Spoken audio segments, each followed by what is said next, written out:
gaur dena presente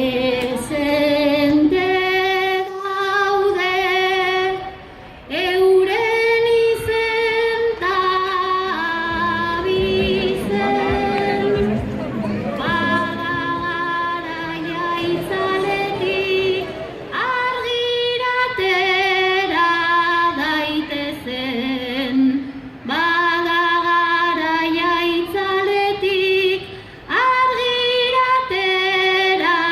daitezen.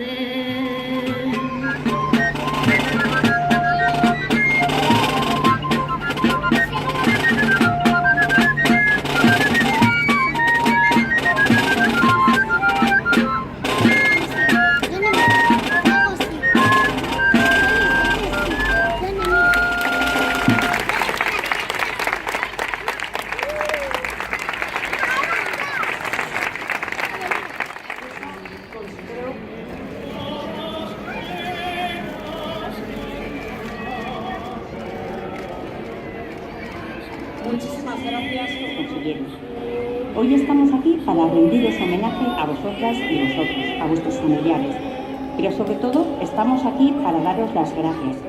Gracias por haber sabido mirar hacia adelante y por haber construido el Baracaldo del que todos disfrutamos hoy.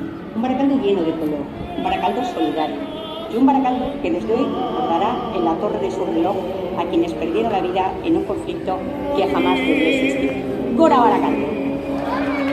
Gaur, memoria egiteko bildu gara Barakaldon, eta zuek, gerrako uneak jasan zenituzten ezbeharrak aitortuz, aldarri partekatu bat egiteko munduan izan diren eta izango diren gerra guztien kontra.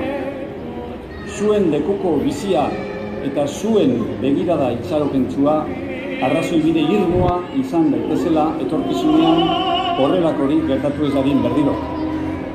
Los niños, unas experiencias muy brutales. El dolor es incalculable, tanto de los niños que se quedaron como de las niñas y de los niños evacuados y de sus familias.